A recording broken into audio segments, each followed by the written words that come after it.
Poštovani gledatelji, lijep pozdrav i dobrodošli u glagoljicu televizije Slavonije i Baranje. Dobrodošlicu želim i mom večerašnjem gostu, a to je hrvatski znanstvenik, ekonomist i sveučilišni profesor koji živi i radi u Kanadi, autor gospodarskog programa HSP-a Tihomir Janjiček. Dobro nam došli u glagoljicu. Dobro večer, hvala vam najljepše na pozivu. Pozdravljam i vas i vaše gledateljstvo i lijepu našu. Ne znam koliko se vidimo sa ove te postaje. Zaista mi je čast i drago da sam večeras gost. Evo, doktore Janjiček, iskoristili smo ovaj vaš boravak ovdje u Osijeku, u našoj Slavoniji.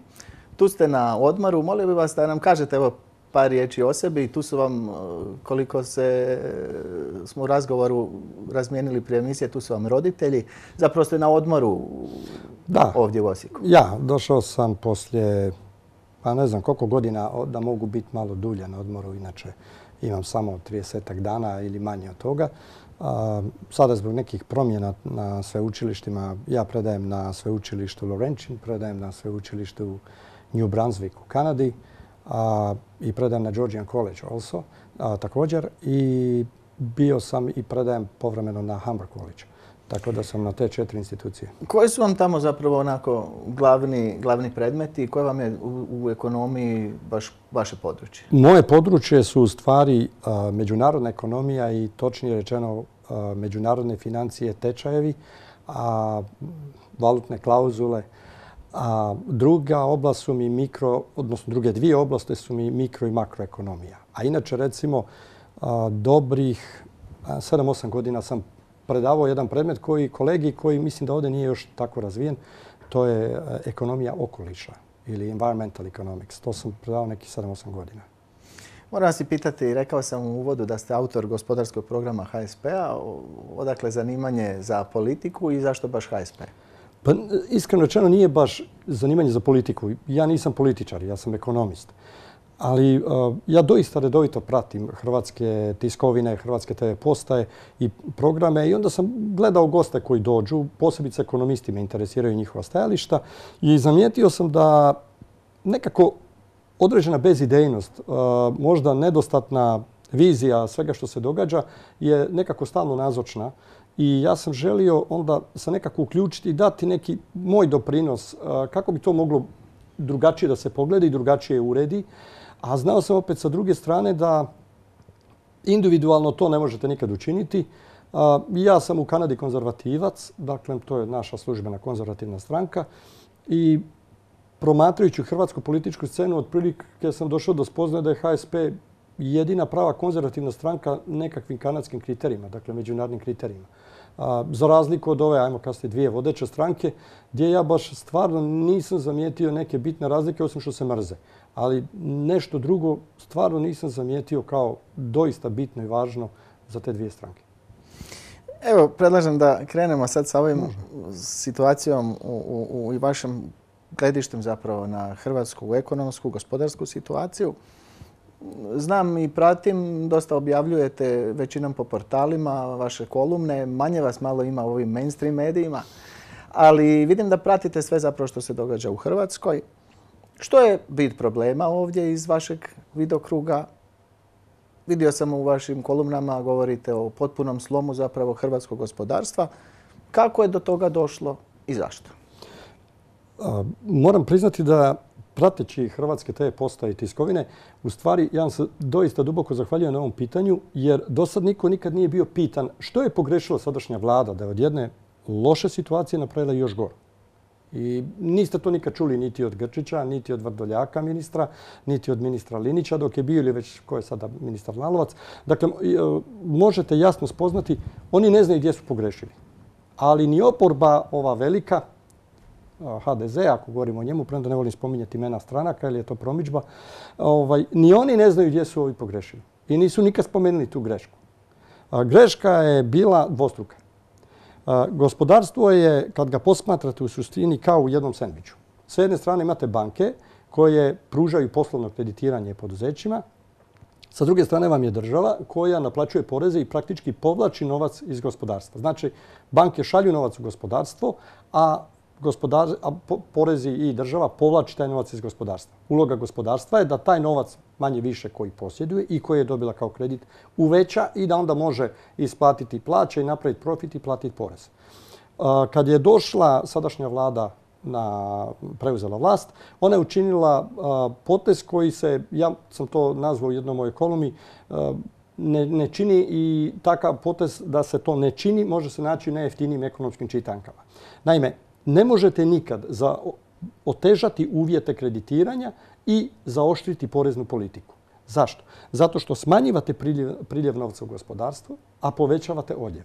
I onda dolazite u totalni bankrot. Jednostavno potpuna besparica, što bi se reklo. I to se i dogodilo. I najveći bum rasta nezaposlenosti je nastupio otprilike u drugoj polovici kad su oni preuzeli 2013. vlast, u drugoj polovici, u stvari 2013. u drugoj polovici 2012. i 2013. Ja sam imao tiskovnu konferenciju za HSP u veljači 2014. I tada je Hrvatska imala 420.000 nezaposlenih, a sa nekih 300.000 su preuzeli. I oko 110-120.000 su uvećali nezaposlenost i rekao sam da ako ovim tempom nastaje u 2014. ćemo doći do 500.000. Nije došlo do toga zato što se ljudi masovno iseli, a dokaz da se to dogodilo je upravo pad zaposlenosti koji se odigrao, znači nekih 60.000 ljudi i još izgubilo posao. Znači, to je ključni potez. Oni su otežali uvjete kreditiranja, a povećali izvlačenje novca iz gospodarstva putem poreza. I zbog toga se i dogodilo da kad su povećali porezne stope, kad su uveli nove poreze, oni nisu povećali priljev u državni proračun, nego je on pao. Pao je zbog toga što su ljudi ostali bez posla, jer je taj prihod koji narod posjeduje, ili kako se to stručno kaže, agregatna tražnja, ona se formira od tog prihoda koji ljudi posjeduju, to je višestruko smanjeno i jednostavno kad su to učinili došlo je do masovnog rasta nezaposlenosti. Prvi koji su stradali su male tvrtke i takozvano sitno srednje poduzetništvo. Zašto oni? Pa zato što su te firme utemeljene manje više na radnoj snazi. Tu nema neke velike tehnologije, tu nema nekog velikog kapitalnog ulaganja. To vam je jednostavno manje više uslužne djelatnosti, prodaja, preprodaja i sad kad taj biznis jednostavno prestane funkcionirati, vi jednostavno otpustite ljude i to se dogodilo. Eksplozija nezaposlenosti se dogodila i da oni jednostavno toga nisu uopće svjesni. I to je greška. To je bila najveća greška ove vlade. Druga greška im je bila predstečajna nagodba. Predstečajna nagodba kao zakon im je bio diletantski. Zašto? Zato što svaki zakon koji donesete, on treba da ima 3 uloge.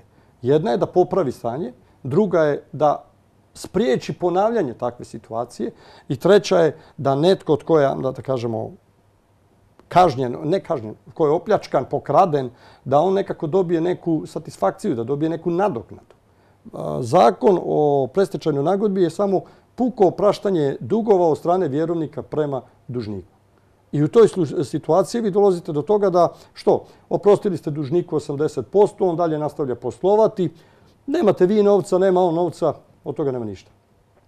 Oni su trebali učiniti potez koji sam ja napisao još u prošlom, ne ovom zadnjem, nego još i u onom prošlom programu HSP-a, mora se dogoditi preuzimanje vlasništva. Ako vaša tvrtka meni duguje i nemate mi platiti, vaša tvrtka će postati moja. I tada će taj dug između moje i vaše tvrtke postati moj unutarnji dug. On se lakše onda oprašta i otpisuje u cijelosti. E sad, da li ćete vi dalje nastaviti poslovanje, odnosno da li će ta tvrtka moći tako nastaviti poslovanje, to sad zavisi od toga koliko će ona doista biti sposobna. Objektivno rečeno, naše tvrtke nakon predstečajne nagodbe nisu u stvari bile sposobne nastaviti poslovanje. Iz 2 razloga. Prvo, nesposobni vlasnik je ostao i dalje vlasnik, a njegovi nesposobni menadžment je i dalje ostao menadžment. Vlasnička struktura i menadžerska struktura se nije promijenila i mi smo ostali tapkom u mjestu. S druge strane, i ta tvrtka koja je propali dužnik i propali vjerovnik nemaju novca da nastaje poslovanje. Njima je trebala financijska injekcija da bi oni nastavili poslovanje. Njima je bilo potrebno ozdravljenje, ali za to ova vlada nije imala program. Ja sam rekao u svojim kolumnama da vlada nije imala program, jer da je imala program, ona nikad ne bi dopustila zaoštravanje porezne politike i otežavanje kreditnih uvjeta. Jer tako nešto se ne može učiniti. Čim to uradite, vi možete ili jedno ili drugo. Smanjivate poreze, otežavate uvjete kreditiranja, tad povećavate kvocijent obrta novca ili olakšavate kredite, otežavate, zaoštravate poreznu politiku. To je vrlo jednostavno. A oni su radili krivo. Sad ste rekli glavne dvije točke koje smatrate da su aktualna vladajuća garnitura napravila loše.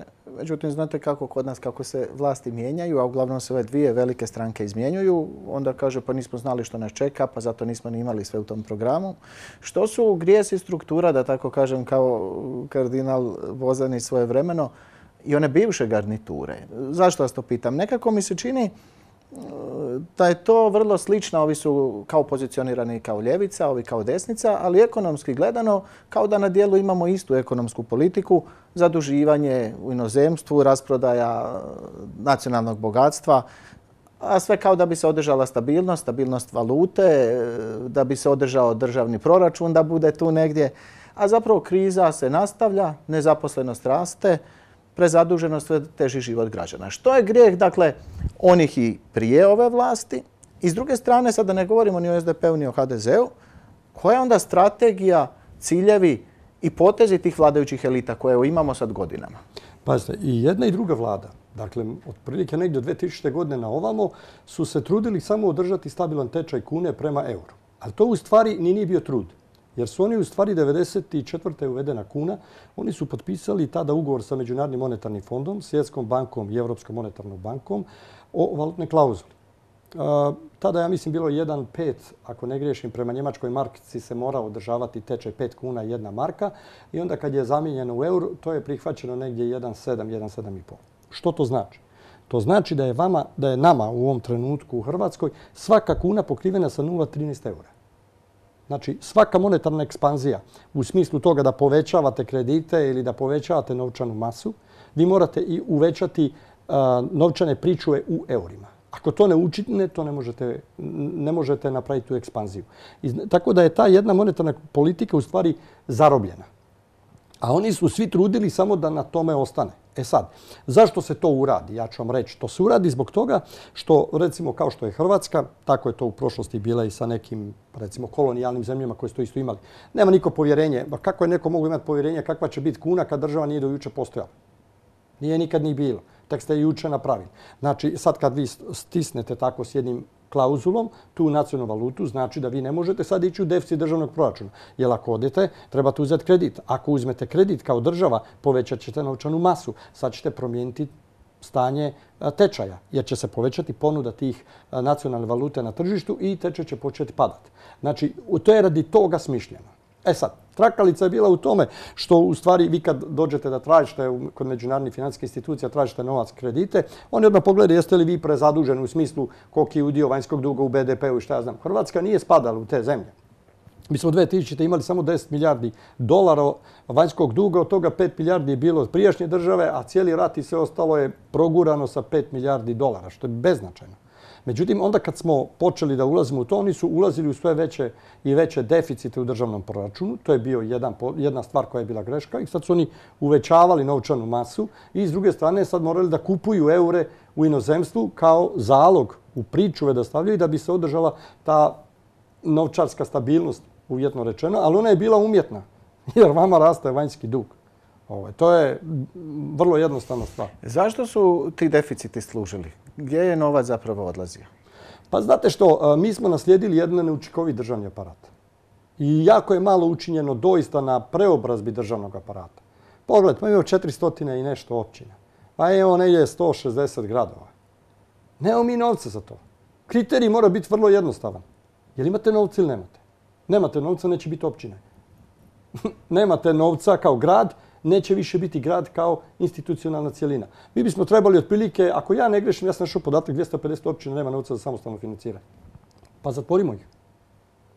Neće više biti općina. Neće biti, recimo, uključeno u određene gradove.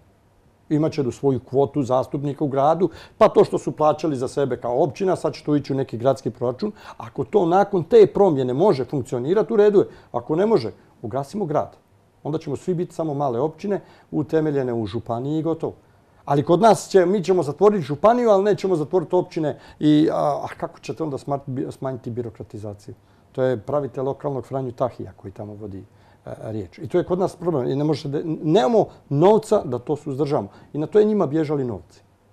I mi to nismo mogli nikako da pokrijemo. E sad, kad je u pitanju valutna stabilnost, ta i takva valutna stabilnost je definitivno loša.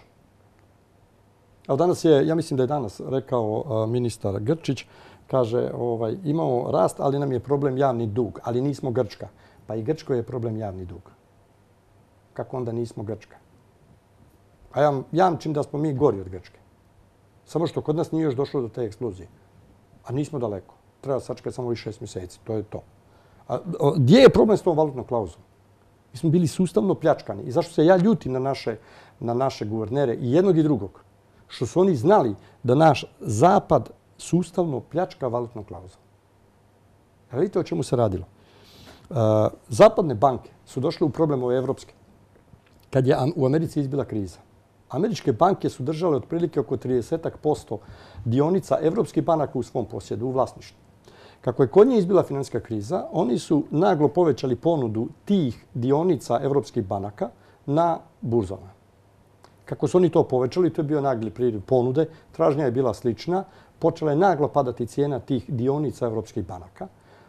Nastupila je panika, brojni vlasnici su odmah išli na prodaju i sada je situacija se dogodila da je Evropa morala spašavati te banke. Da bi ih spasila, ona je napravila program po kojim je praktički, to bi nekad bilo tiskanje novca, oni su jednostavno samo elektronički doznačili tisuće milijardi tim bankama kako bi one nastavile funkcionirati ili bi doslovce otišli u bankrot. E sada, sve te banke su vlasnici naših, uvjetno rečeno, hrvatskih banaka, kao što je Zagrebačka PBZ i šta ja znam. Ona je, dakle, vlasnik svih tih banaka. I sada su oni došli do genijalne ideje. Sad ćemo mi ponuditi kredite u švicarskim francima. Zašto? Pa pazite, ja sam bio u Kanadi, pa sam vidio da kad vi ovako doznačite masu novca u eurima, u europskim bankama, vi povećavate novčanu masu eura. U Evropi vi danas nemate nijednu praktički valutu osim švicarskog franka i danske krune, ako ne grešim. Sve drugo je euro. A švicarski franak je doista najstabilnija valuta. Ja sam slušao i to da je neki govorili, kaže, to je špekulativna valuta. To nije špekulativna valuta. Špekulativna valuta vam je eur i američki dolar i britanska funta. To su špekulativne valute. To su valute koje idu gori doli. Pa sad vi pogodite kad će ići gori, kad će ići doli. A ova je stabilna valuta. I sad što se dogodilo? Oni su znali da kad se povećala ta količina, svi bankari su to znali, sada se događa u jednostavnoj stvari. Tečaj eura će početi da pada prema švicarcu, prema švicarskom franku, i odnosno švicarski franak će iskazan u eurima biti sve skuplji i skuplji. Hrvatska je upravo doživjela eksploziju tečaja švicarskog franka jer je tonuo eur, a mi smo jednostavno zaključani sa tim eurom i kad je tonuo eur, tonila i kuna. I sad oni su znali da će po temelju toga što se mijenja ta tečajna razlika praktično izvući veću količinu novca od kreditnih dužnika. Šta su banke te komercijalne radile? I kad oni kažu nismo imali povećanje profita, oni ne govore istinu. Oni su tu povećanu kunsku profitnu vrijednost iznosile na valutno tržište u Hrvatskoj i mijenjale u eure. Njima švicarci nisu ni trebali. To je samo bila, da tako kažem, igračka kako da se povuku novci. I sada kad su oni iznosili te kune na valutno tržište i mijenjali na eure, onda su naši guverneri odmah praznili devizne pričuve i kupovali te kune, odnosno povećavali ponudu eura kako bi održali tih 7,5, odnosno 1 kuna 0,13 eura. I time smo mi došli do 80 milijardi, ako ja ne grešim, eura vanjskog duga. I zato se ja ljutim na njih, ljutam zbog toga što ako sam ja, znate, ajmo da pojednostavimo stvari, ipak samo sveučilišni profesor. Jesam ja doktor znanosti iz ekonomije, ali ja nisam guverner, ja nikad nisam bio guverner. Znači, ako ja kao običan sveučilišni profesor i doktor znanosti to mogu vidjeti, pa onda i doktor znanosti koji vodi Hrvatsku narodnu banku, koja nikako mi nije jasno zašto zove narodna, kad bi to trebalo biti središnja nacionalna banka, da on to dopusti. A on je to dopustio zbog plaketa, priznanja, pohvalnice i tapšanja po ramenu, a opljačkali su cijelu zemlju. Nemojte da mislite da je taj recept primjenjen samo prema Hrvatskoj. Oni su to primijenili prema svima. I vlade tih država, Austrije, Njemačke, oni su to znali za to. Oni su to i gurali i podržavali. Zašto? Zato što su oni trebali da zakrpe svoj monetarni sustav. Pa sada ne bi jedna tamo Austrija išla pa moljakala za veću količinu novca od Evropske monetarne banke, lakše izvući novce iz Hrvatske. Pa onda, znate, izvucite to pomoću Švicarca. I zato su to radili. I oni su to primijenili prema Mađarskoj, prema Poljskoj. Poljska isto imala te demonstracije. Znači, metod je bio isti. Kad se Orban prvi pobunio protiv toga, onda su svi skočili i Hrvatska je skočila protiv Orbana. Ali to je samo zato što su naše sve vlade do sada, ispričavam se, možda je to neugodan izraz, ali ulizivačke prema tim međunarodnim institucijama. Oni se ponašaju kao roblje. I kad ovaj pucne prstima, oni skaču svi. Pa sad kaže, skači na Orbana, oni odmah skaču na Orbana. Nisu uopće razumjeli svoju situaciju. I to je to gdje su mi našli. Koliko je to sad pitanje razumijevanja situacije, a koliko je to pitanje interesa? Ili možda onoga što kažu da s ovakvom omčom oko vrata, kakvu Hrvatska ima, da zapravo niti više ima svoj financijski krvotok, da su tu strane banke, prezadužena je prema stranim bankama. Koliko tu zapravo vlada može svirati kako hoće ili mora plesati po ovome ritmu? I koja je, evo, spomenuli ste i sami, odgovornost guvernera Hrvatske narodne banke, od Rohatinskog pa na ovamo? Kad je u pitanju guverneri, oni su, kako sam ja našao, vrlo samostalni u odnosu na hrvatsku vlast. Znači, oni su ipak imali tu snagu riječi i argumenta otići pred vladu i reći mi se zadužujemo prekomjerno, ovo gubi kontrolu i mi moramo poduzeti mjere. To je prva stvar. Oni to nisu učinili. To što je Vujičić, kad je bio viceguverner, rekao da je on to upozoravao javnost, oprostite gospodine Vujičiću, ali ako ste vi to već vidjeli, pa što niste dali ostavku? Znate, ako ste vi moj šef i ja se ne slažem s vašom politikom, ja ću kazati, gospodine šefe, ja se ne slažem s vašom politikom i ja dalje neću učestvovati u tome i imati prljave ruke. Ali on je zbog fotelje ostao. Znate, jedan je general Slaviček rekao da se sladoled liže zbog slasti, a nešto drugo zbog vlasti. Ja bih rekao zbog fotelje. I zbog toga on to i ostavio. Je znao da nakon Rohatinskog on će biti sljedeći. I u stvari je sramno da on uopće spominje to. Jer, oprostite, ako sam ja prije 10 godina vidio da će nastupiti pljačka u mojoj zemlji, a ja sam bio čovjek broj 2 u Nacionalnoj banci, pa sad, poslije 10 godina kad sam ja postao čovjek broj 1, na to podsjećam javnost. Pa to je stvarno arogantno izrugivanje i cinično izrugivanje cjelokupnoj javnosti. Jer kojim obrazom možeš uopće doći pred javnosti i kazati sad bilo što? Pa gledaš kako ti se pljačka država. Upozoravao si i sad na kraju sjediš i šta? Poručuje nove kuharice i proširiva urede. Pa to je ispod razine ljudskog digniteta. Zato sam napisao u jednoj svojoj kolumni da će ovaj sadašnji guverner pravac u Remetinec, u središte elita. Jer nema drugog mjesta. Vi ne možete dopustiti pljačku vlastite zemlje i gledati kroz prozor i praviti se da vas to uopće ne zanima. Pa niste vi promatrač, niste u kazalištu pa platili ulaznicu pa da gledate kako neko pravi tirade sa vašom vlastitom zemljom. To je razina odgovornosti koja nije, znate, razbio sam ovu čašu pa da plati. Pa ovo su 80 milijardi. Pa to je za generacije dug. Vrlo ste jasno i slikovito oslikali genezu i krize i ovoga slučaja Franak. Kažete, ovi su gledali nezainteresirano. Građani i gledatelji koji nas gledaju vrlo su zainteresirani, posebno ako imaju kredite vezane za švicarski franak. Kako gledate da će se taj slučaj sada razriješiti? Imamo ove presude, oprostite, imamo ove presude... Presude koje su sad protiv. Sudova. Pa dobro, naše pravosuđe, znate, ono bi moglo od pape da napravi zlikovca, od Hitlera papu. Tako da to je naše, oni danas jedno, sutra drugo. To je kako dođe. To je ostalo, kako rekao, iz doba komunizma. Nama je pravosuđe stalo 1918. Od onda mi nemamo pravosuđe. To je sredstvo za šikaniranje od strane vlasti, a niš drugo. Pazite, rješenje je samo jedno. Nema pregovora sa nikakvim frankom i francima i udrugama. Cjelokupni dug se mora konvertirati u eure sa danom odobravanja kredita. Izračunati svaku ratu koliko je u eurima trebala doći, ona je trebala biti jednaka. I temeljem tečaja koji je na taj dan kad je trebalo biti plaćeno, obračunati koliko je to bilo kunski. I onda taj ukupan iznos kad se sabere, usporediti s onim koliko je do sada plaćeno. A ja sam siguran da je preplaćen. I onda samo preostale rate umanjiti. Time dvije stvari činite. Sprečavate bankrot, masovni bankrot ljudi. Pazite, naivnost jednog, nije naivnost, ali ajmo kažemo naivnost, ali nije naivnost.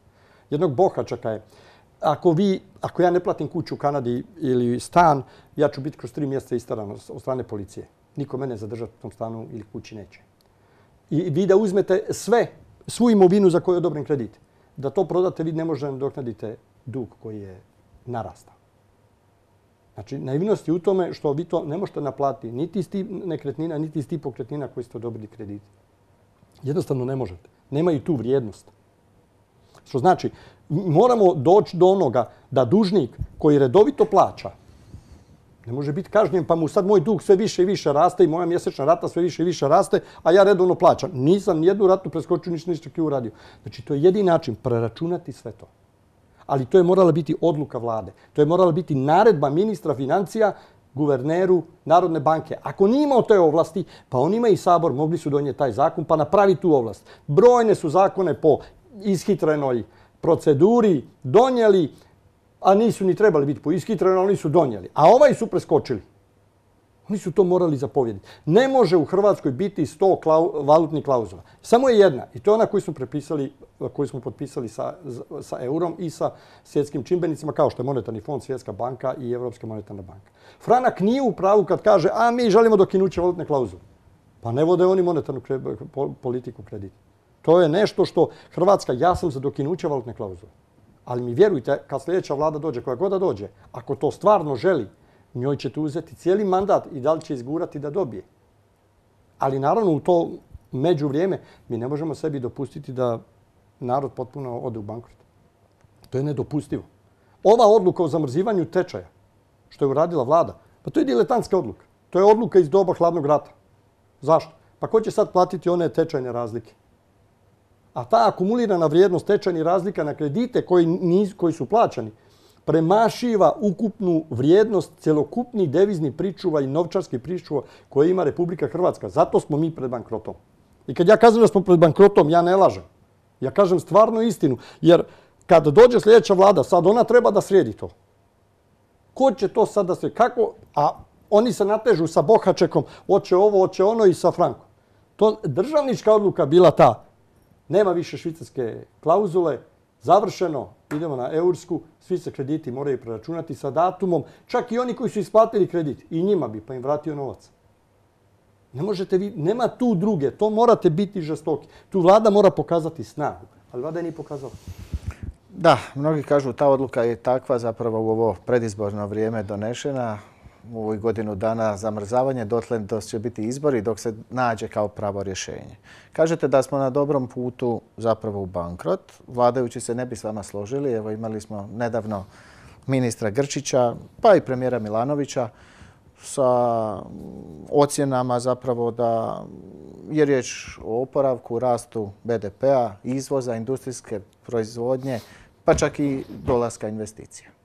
Kako gledate evo na to? Vidim da ste se nasmijali. A to je smiješno, pazite. 0,1%, ja ću vam reći nešto što postoji u ekonomskoj znanosti. Dakle, ako vam bruto domaći proizvod raste 1% godišnje, da bi jedna zemlja poduplala bruto domaći proizvod trebao je 70 godina, ako je sa 1%. Znači, sa 0,1% nama treba 700 godina. Jesam vam sve rekao. Znači, taj rast je beznačajan i besmislen. To ste mogli pogrešiti dok ste računali.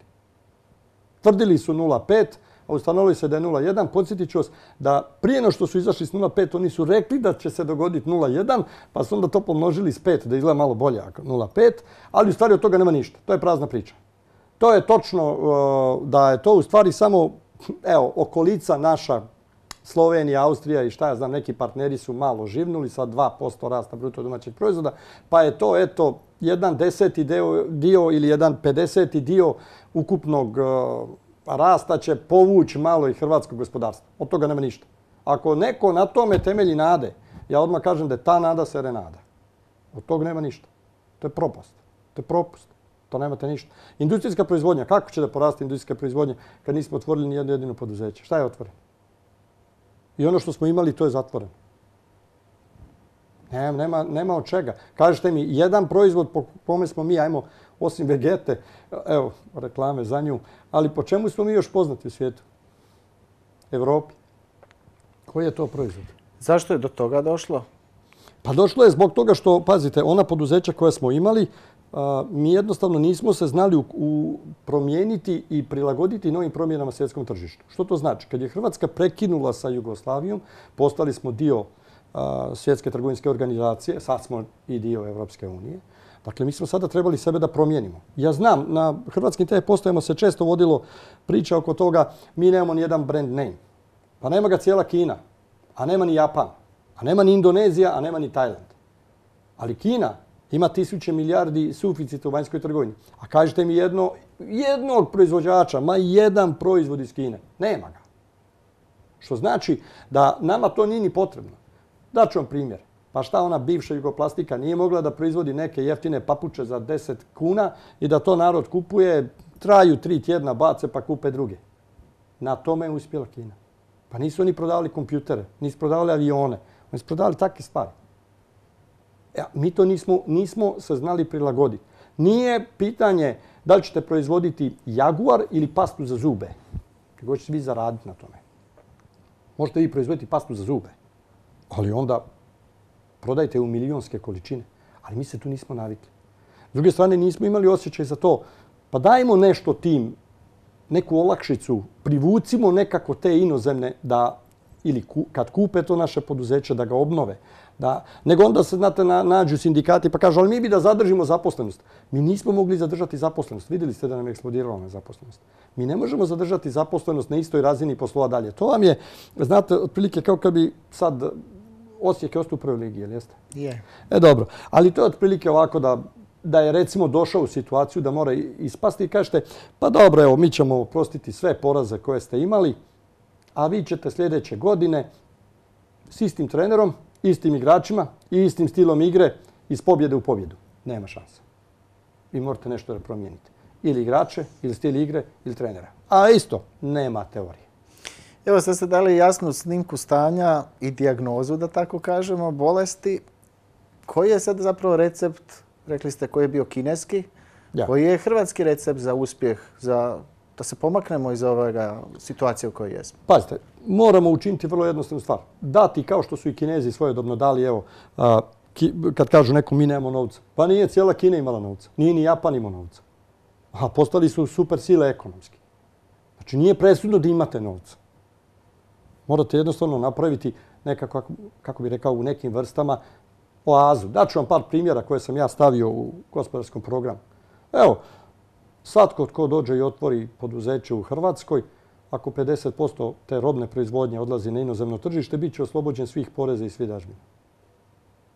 Evo, vidite, naši otoci su prazni, svi raspravljaju o toj zdravstvenoj zaštiti, promjeni. Evo, pogledajte koliko imamo otoka. Idealni su za skupocjene privatne klinike. Neka dođu inozemni, neka otvore klinike. Ne moraju da plaćaju nikakav porez.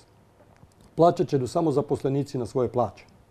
Ali ova klinika kao klinika neće plaćati nikakav porez. Vratit ćete ljude, vratit ćete život na otoke. Bit će bolesnika. A Bože moj, najveći broj klinika u Americi vam je u Floridi. Zašto? Pa zbog dobre klime. Imamo li je mi? Imamo. Možemo li produžiti turističku sezonu? Ne možemo. Jer iza listopada se ne možete kupati na moru. Ali možemo na ovaj način. Pa koliko je otoka prazno? Pa evo, omogućimo. Omogućimo tim ljudima da dobiju tamo poslove. Neće onda naši liječnici ići u inozemstvo pa krampati ceste. Ostavimo priče te. Ja živim godinama u inozemstvu. Nikad niko nije odavdje otišao, bilo u Njemačku, bilo u Ameriku, Australiju, Kanadu, da je otišao kao liječnik i odmah počeo raditi kao liječnik. To su priče za malo djecu. Svi oni završe prvo na bauštelu, neko se izvuče, neko ne. Ja iskreno kažem, ja sam jedan od rijetkih koji uspio da dođe da bude profesor. Nisam zbog toga baš omiljen. Jer eto, nisam završio na građevini. A nisam, evo, kad me vidite, nisam baš neki Tarzan za građevinu. Ali to je istina i to je činjenica. Znači, mi moramo takve stvari dopustiti. Vidio sam i to, treba li nam privatizacija zdravstva? Treba, ali u kom smislu? I to je ono što čini mi se da niti ministar ne zna objasniti, a niti ovi ne znaju razumjeti. Što ima veze, gospodine, ako ćete vi otvoriti privatnu kliniku, ja ću doći kod vas i pregledat se. To su na zapadu zovu otvorene klinike. Dakle, svatko može doći, ne mora napraviti poručbinu, nego dođem kod vas, vi me pregledate, ja vam dam karticu, vi ste mene kroz kompjuterski sustav uveli da ste me pregledali, naplatit ćete od hrvatskog zdravstva i gotovo. Vi vodite to sad kao svoj biznis, kao svoj obrt. Šta je tu loše? Ja osobno, Pa ja recimo u Kanadi sam uvijek išao u te otvorene klinike, nisam nikad ni išao u državnu. Jer tamo dok se najavim, pa dok me ovaj primi, pa bla bla, kod ovog sam uvijek došao i bilo jednostavno, brzo me pregledao. Uvijek se obično radi u 90% slučajeva obična preklada, nešto ste se možda ozlijedili ili tako nešto. Ako je trebalo da idem kod specijaliste, pa on će mi napisati uput, on je liječnik, može to napisati. Evo, to je recimo izlaz, primjer radi za to. Pogledajte koliko je automobila se vozi ovdje. A recite mi, da li proizvodimo makar auspuhe za bilo koji od tih auto. Ali vidite, naša država nije mogla da donese taj zakon i nijedna vlada se nije sjetila. Čekaj, pa ako ste vi Volkswagen, Mercedes, Audi, Renault, Dacia, otvorite tvornicu rezervnih dijelova. Ne mora tvornica automobila, ali rezervnih dijelova. Ne mora svih, pa samo nekih. Pa pogledajte koliko smo, je ova što je bila turbina Karlovaca zatvorena? Šta, to nismo mogli da pravi neke auspuhe ili šta ja znam, plinasti remnik za auto ili nešto, to nije moglo proizvodi. To tako velika filozofija ili ona tamo tvornica Vija Kaknin i to nije moglo to da proizvodi neke obične vike za automobile. To ništa nije moglo. Mi tako tumpleci, pa ne možemo ničeg baš da se sjetimo. Svak može doći izvoziti ko hoće i baš koga brige. To niko nije podnio takav jedan zahtjev. Evo, moraš otvoriti. Ako nećeš otvoriti, oprosti, nećeš doći na hrvatsko tržište. A neko što je bilo kod Sanadera, može dođite kod mene pa mi dajte 10 milijuna eura u moj džep. Ne, to je prljavo. Da, i onda kontinuirana priča, nema investitora, nema investicija. Ko bi došao? Ko bi došao ako je to tako. E sad, želim vas još pitati, rekli ste ove s jedne strane porezne, dakle olakšice. Koliko tu za poduzetnike koji gledaju situaciju, koji bi zapravo došli, koliko je tu opterećenje naš zakonski okvir koji se inače gotovo kontinuirano mijenja? Pazite, zakonski okvir, globalno rečeno, ja sam čuo, mislim da je jedan ministar rekao, ali mi smo poboljšali zakone. Ako ste poboljšali zakone, to je dobro. Promijenite ih 100 puta ako ide na bolje. Ali ste li vi vidjeli šta na bolje? Ja to nisam vidio. To moram reći otvoreno. Znači, taj boljitak se nije osjetio i nije djelovao pozitivno na privlačenje investitora. Naš glavni problem u pravosuđu je što kad vam ja isporučim robu, vi mi ne platite, ja ne mogu nikad naplatiti. I to je glavni problem našeg pravosuđa. I zbog toga oni izbjegavaju nas. To je jedan i najveći problem. Ništa nama drugo nije problem. Ja kad napravim poslovni dogovor sa nekim, on nikad neće da me plati i onda što? Dođe linica predstečajnom nagodbom. Pa znaš, oprostimo. Pa zašto bi mu prostio? Pa nije mi familija da mu oprosti. A čak i da mi familija ne bi ni njima.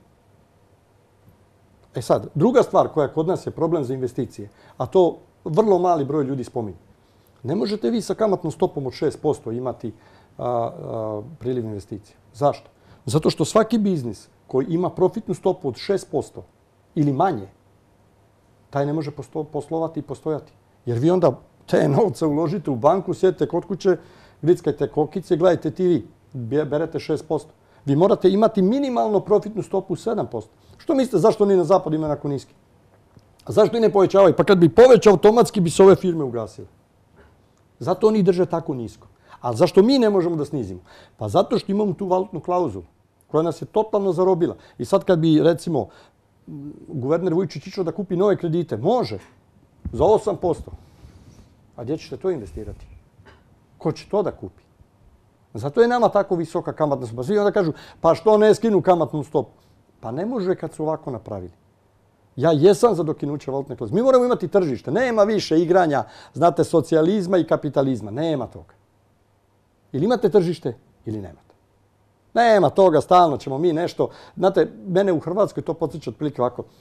Onaj standard i život u zapadu to bi htjeli, a ekonomsko ponašanje, politika i socijala kao iz doba komunizma. To ne ide. To ne ide. Ili ćete jedno, ili ćete drugo. Razlika između mene koji sam konzervativac globalno i socijaldemokrata, liberala, bla bla, nazovite kako god hoćete te s lijeve. Oni samo vode računa kako će jedan kolač izlaziti na 100 dijelova. A konzervativci su kako ćete vi, gospodine, napraviti vaš kolač. I poticaj da vi napravite svoj. Da vi ne tražite od nikog nikakvi komadić, nego vi napravite svoj kolač. Vi stvorite svoj život. To je konzervativni pristup. I zato je tržište. I odmah ću vam reći, ono što svi nikad ne razmišljaju. Nije tržište tako svi uspiju na tržištu. Ne. Uspjeh se i događa zato što drugi imaju neuspjeh. Neko je postao multimilijarder. Ja. Zato što su brojni bili siromašni. Nemojte imati idealističku sliku. Na loto se dobiju veliki novci zato što veliki broj ljudi nije dobio ništa. A samo je jedan ubro velike novce. Tako mi i tržište. Sad, samo što kad globalno raste bruto domaći proizvod, onda globalno većina pravi napredak, a manjina gubi.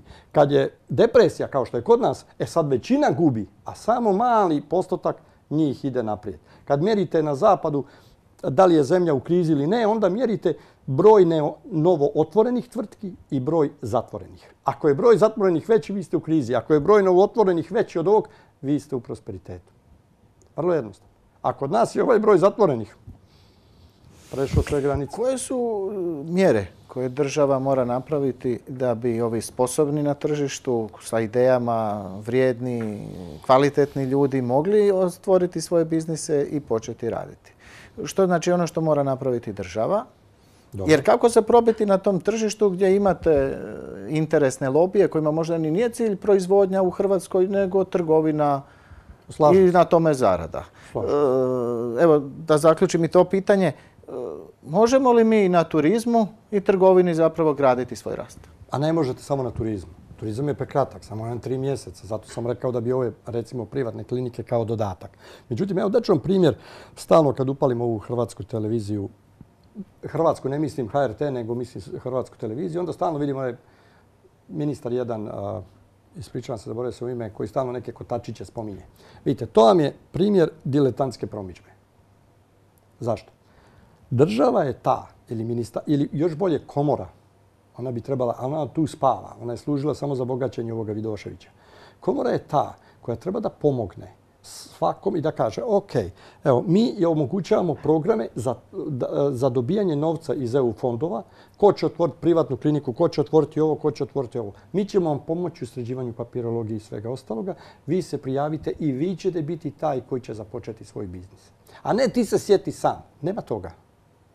Kako će se sad neko u Našicama sjetiti šta treba da otvori? Zavrtite kotačiće, pa nek zavrti ministar, oni nisu zavrtili svoje kotačiće 5 godina. Gdje je njegova magnetska rezonanca pa da povuče te kotačiće? Nije bilo. Vi ne možete očekivati od čovjeka koji je bez posla ili beznadežan, sad će on zavrti kotačić. Kakav kotačić? S druge strane, ne može biti državi svejedno, pa hoćete vi otvoriti kafeteriju, hoćete vi otvoriti kemijsku čistionu, hoćete vi otvoriti autoškolu, hoćete vi otvoriti nešto treće, pekarnicu. Ne može nam to biti svejedno. Nek otvore šta bilo. Pa nije to odgovor. Nego vi morate ponuditi konkretne, ok, fali nam ovo, nedostajemo ovo, sad ćemo mi upravo u tom smjeru omogućiti ljudima koji su zainteresirani da uđu u takve poslove, da dobiju taj praktično novac iz tih EU fondova i da ti poslovi krenu. A komora, dakle, tu igra ulogu, Ministarstvo gospodarstva tu igra ulogu i sad normalna stvar, ako ste se vi po prvi puta upustili, otvarate pekarnicu, pa vama trebaju savjeti, vama treba potpora kako da vodite to. Znači, u tom smislu je to trebalo ići. A ne zavrti kotačić, šta da zavrti? Nema šta zavrtiti. To nije pristup, to nije način. Vi morate ljude dovesti u tom smislu da vi budete zainteresirani da u to uđete. A ne da sami od sebe to postanete zainteresirani. S čime? S čime ćete sami od sebe postati zainteresirani? To nema šanse. Evo recimo sad da Tihomir Janjiček hoće otvoriti neki biznis. Pa šta da otvorim? Nemam pojma šta je ovdje. Kome da se obratim? Gospodarskoj komori? Nemaju pojma. Nikad nisu to ni radili, ni se time bavili. To nije u suštini doista posao Ministarstva gospodarstva. Ministarstvo gospodarstva mora imati strategiju. Šta mi želimo razviti? Naša strategija mora biti jedino i samo razvitak gospodarstva u smislu izvozne ekspanzije. Ako to nemamo, mi nećemo uspjeti. Mi smo malo tržište. Svi Hrvati u Kanadi koji su otvorili svoje prodavaone pa računali da će im doći samo Hrvati da kupuju, oni su propali. Jer za jednu običnu prodavonu vi morate imati kupce svih nacija, a ne samo Hrvati. Doće vam Hrvati, ali to će vam biti 10%. A to nije dovoljno. Vama treba 90%.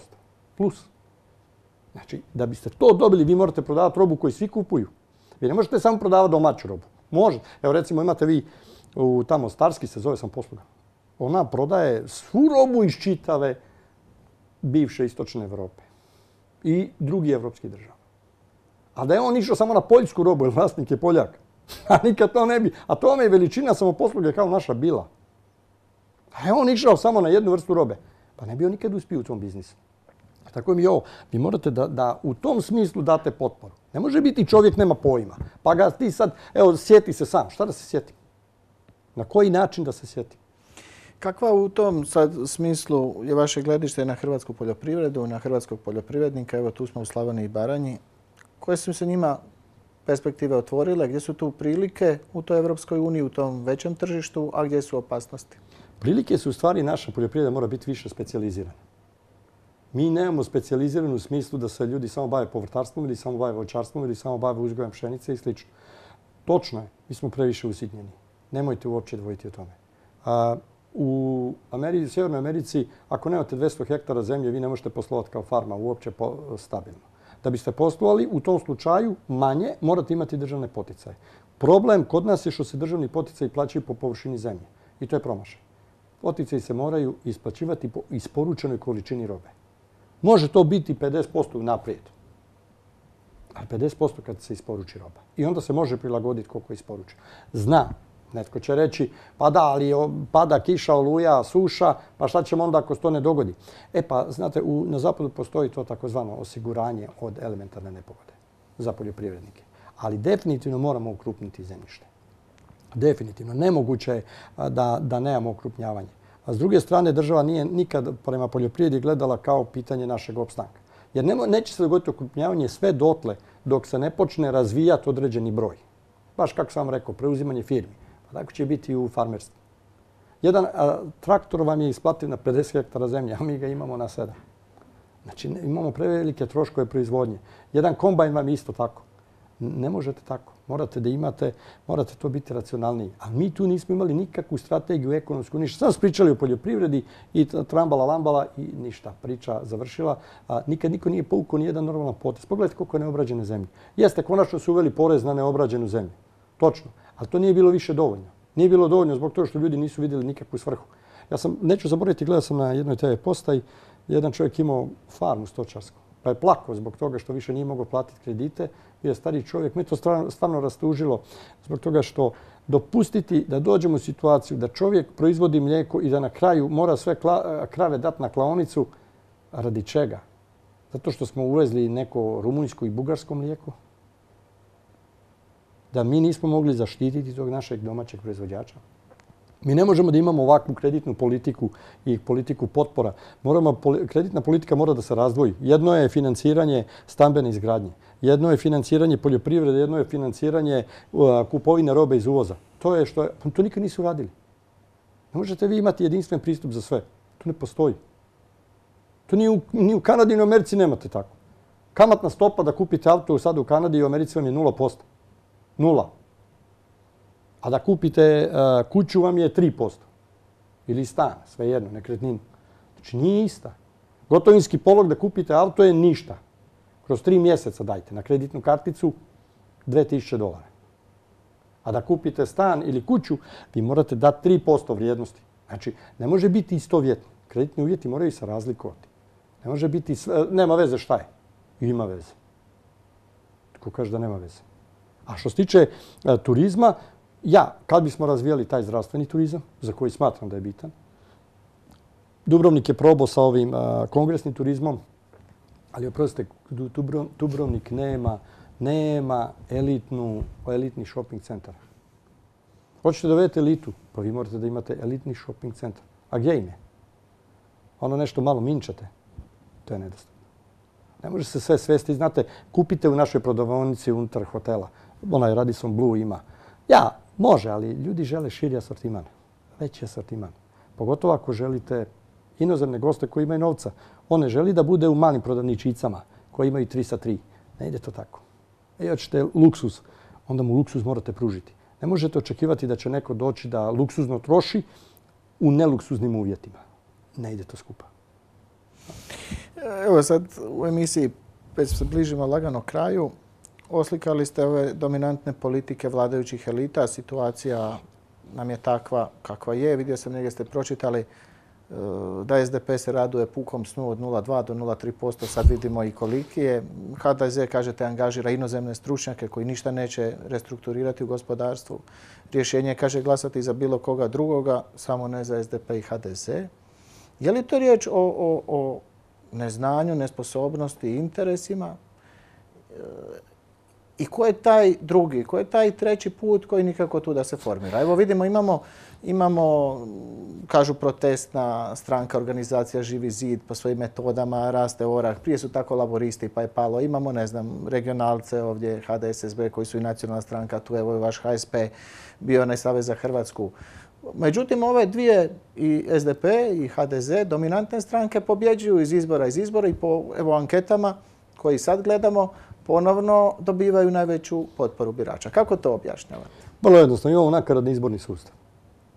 Ovo što je predlagala gospođa Željka Markić bila je 100% u pravu. To je do sad najprogresivnija promjena koja je ponuđena hrvatskom narodu.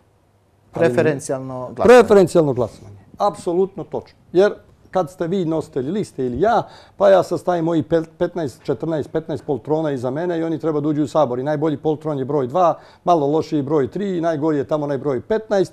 Pa sad ako sam ja izgubio određeni broj mjesta u izborima, onda oni koji su bili najmanji poltroni, dakle u stvari najzdraviji, oni su izletili. A ovi koji su najgori, oni su vječni. I to je razlog zbog čega mi tapkamo u mjestu. I zbog toga ne možete dobiti drugu ideju. Kako ćete dobiti, i kad, evo, na onoj piramidi je gospodin Gabrić rekao, ali trebaju nam pametni ljudi. Pa imamo sustav koji ne dopušta pametnima da dođu. Nije to, znate, kad sam ja bio mlad, to i sad slušam, gdje kažu, znate, ali dajmo šansu mladima. Nema tu niko šta da daje. Sustav mora biti takav da praktički pametan sam napreduje. A nećete pametnog stopirati bez vezarijama. Nećete vi pametnog stopirati zato što ste mu zaključali vrata, a to je otprilike to. A nećete mu dati ključ. Pa on nikad neće proći kroz ta vrata. Točno. Bez preferencijalnog glasovanja i ovo što je predložila gospođa Markić, sve drugo je laž i podvala. I ovo što je predlagao SDP, ma to je obično laž i podvala. I oni svi u stvari bjesomučno lažu u hrvatskoj javnosti u lice kada govore, pa znate, mi ćemo samo malo, to su te kozmetičke promjene iz doba komunizma što ostalo. Oni su ostali na tome. To je taj mentalitet. Znate, kao kad slušam ovdje, to ću vam reći iskreno, kad slušam sad hrvatsku televiziju, pa koliko sam puta već čuo naše društvo, stvarno me poludi, pa to je izrazi samoupravnog komunizma. Koliko sam puta slušao da je novac sredstva. To je taj komunistički mentalitet koji ostaje u glavama. Mi moramo imati novi sustav, novi izborni sustav koji će omogućiti da onaj ko je sposoban prođe. A ne da sad bude samo jedan i više. Ne, nego, ja ću reći kako su izbori u Kanadi. Ja kad glasujem za, recimo, moju stranku, nije bitno, sad neću glasati za njih, razočarali su. Ne pojavljuje se ime prime ministra. Ne pojavljuje se ime, nego moj lokalni, praktički iz općine. Njegovo ime se pojavljuje i on je iz te stranke. Da, čovjek kojeg znate. Točno. I sada je vama u stranci interes da to ne bude neki čovjek koji je nepoznat. Sada je njemu u interesu da gradi svoj politički karijeru i svoj imidž, a vama kao stranci je u interesu da on to izgradi. Jer bez njega vi nećete napredovati. Kod nas, kako neko se pojavi na političkoj sceni? Pa predsjednik stranke je odlučio da njemu da povjerenje. Pa šta je to? Franja Tahi. I sad to mi nemamo naprijed. S druge strane, narod se, kako bih rekao, plaši sad dat nekim manjima. Pa oni nikad nisu bili na vlasti. Znam. Ali ako im nikad ne daš glas, nikad neće ni doći. Orah i Živi zid. Znate šta? Živi zid je po svim zapadnim kriterijima kriminalna organizacija. Pa kako vi možete spriječiti nekog da policija izvrši izbacivanje iz stana? Ako ja ne plaćam moju stanarinu, na stranu sad ove podvale s kreditima i sve, da dođe neko da me zaštiti, da me izbaci iz stana policija, uhapsili bi i njega i mene. Nema to teorije. To je besmislica. Pa ne možemo mi imati Robin Hooda u Hrvatskoj. Pa nije rješenje u Robin Hoodu. To je dokaz da pravni sustav, da ekonomski sustav ne funkcionira. A nije on rješenje. To nije nikakvo rješenje. To nije ništa. Orah koji je bio, on izgovori samo o ekologiji. Jeste vi čuli do sad neki ekonomski program, stvarno od njih? Ja još nisam čuo. Ako ste vi nešto čuli... Općenito program se još ne čuo. Da, to je tako. Pričamo o svemu i svačemu. Ja vam kažem iskreno, HSP, iako ja ne smem, odnosno nije mi omogućeno ni mojoj stranci ni meni, reći otvoreno iznijeti naš program. Mi smo napisali svi onih 16 točaka odgovor. i program. Mi ne smemo da se pojavimo u javnosti jer mi smo ustašoidna, fašistička, kleronacionalistička, šta ima još, nacistička stranka. Jel? Lijepite nam sve etikete što postoje. Ne sme onda neko nešto pametno reći. Kako sad pojave se pametan u takvoj stranci, ne sme onda, ako se i pojavi, brzo ćemo mi njega srediti. To je ta situacija. Jest, želite druge ljude da vidite, glasujte za njih. Ako neko želi da vidi moj program ili želi da vidi program HSP-a, pa onda glasujte za HSP. Kad je situacija takva kakva je, ovaj referendum koji nam kažete je bio put prema brzim promjenama, nije prošao, protiv njega su bile i SDP i HDZ. Dokle onda ovako? Kada će doći ovo vrijeme izlaska iz krize, bolje vrijeme za Hrvatsku i hrvatske građane? Glasujte za HSP, a s druge strane, stvarno, taj referendum mora ponovo doći na snagu i mora netko promijeniti izborni sustav. Nemamo opciju. Nemamo opciju. Dokle god se ne promijeni izborni sustav, imat ćemo konstantno nesposobnog Antu Matu, bit će ovaj, bit će onaj, ali se ne možete doći sa boljima. Pa pogledajte političku elitu iz obje velike stranke. Koliko tu novih lica od 90. vidite? Nikog. Sve su to od 90. do dan danas i sve je to princip trla baba lan. Nema tu nijedno novo lice. Ne želim sad nikog spominjati. Jer bi bilo da sad izravno tu ili tu osobu spominjem. Ali pogledajte, to su već potrošena lica.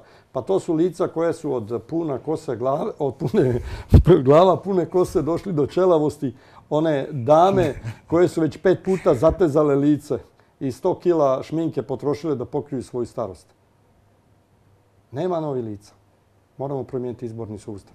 Ja sam drugačiji. Ako neko vjeruje u ovaj program, Evo, pitaću vas još za sam kraj. Sad kad govorite o novim licima, nažalost, nova hrvatska lica, mladi u Hrvatskoj odlaze. Uvijek je ta neka fluktuacija i odlazak bio i potreban. Evropska unija omogućila je da određene profesije, određena znanja negdje dalje mogu zaraditi više. To je, ajmo reći, i normalno u određenim mjerama. No da odlaze i oni u koje i država i obitelj su ulagali, pa da oni odlaze ne zato što žele otići vidjeti kako je tamo, nego zato što ovdje jednostavno ne mogu pokrenuti, a moraju se oženiti, stvoriti sve obitelji, riješiti stambeno pitanje. Znači, prinuđeni su da odlaze. Što poručiti njima? Evo, vi ste iz obrazovnog sustava na zapadu, na koji se volimo ugledati. Hrvatski obrazovni sustav, kažu, nije bio loš, naši ljudi su dobri negdje vani, široko temeljno znanje. Što poručite o tim mladima i koji se školuju i koji su na ovoj životnoj prekretnici? Evo, za kraj misle neka to bude neka poruka. Ako doista moraju otići, neka odu, ali neka ne odu zauvijek. I kad steknu bilo kakvu financijsku mogućnost, novčanu, da se vrate i otvore posao, neka se vrate i neka otvore posao ovdje. Najljepše je biti bogat kod kuće. A daleko ružnije je biti bogat u inozemstvu. Ja sam jako dugi niz godina vani. Jako dugi. Postali su mi samo još roditelji ovdje. Dakle, više nemam praktično nikoga. Tužno je to. Kad svi rođendani, Božići, Nove godine, imendani, Uskrsi, Velike Gospe prođu, a vi nikad sa svojim to niste podijelili. Zato toga bih ih pozvao da, ako već moraju, neka odu na neko kraće vrijeme, ali nek se uvijek vrate doma. Neka ne odnesu svu onu gorčinu koju kad čujem kad odu van, onda svugde je bolje nego kod kuće. Nije točno. I život u inozemstvu ima svoju težinu. Jako teško. I svi misle da je Kanada, recimo, idealna zemlja. Ja ću vam krasti, to je jako teška zemlja. Jako teška. To samo se odavde misli da je tamo nešto dobro. Ali to je jako teško. Napraviti uspjeh tamo je, vjerujte mi, još uvijek 10 puta teže nego ovdje, iako će mi svatko reći nemoguće. Ali jeste, i zbog toga ih pozivam. Ako morate otići, onda otiđite. Ali ako ste otišli, ne ostajte zauvijek. Vratite se svojoj kući i nastavite neki drugi biznis, posao, svejedno. Steći ćete znanje, iskustvo, sposobnost i ugradite to u svoju domovinu. Evo, stigli smo do kraja emisije. Gospodine Janjiče, hvala vam lijepo na ovom ugodnom razgovoru, na sudjelovanju u Glagoljici. Hvala vam najljepše. Bilo mi je drago i čast. Nadam se da će ova moja poruka pozitivno djelovati. Hvala lijepa.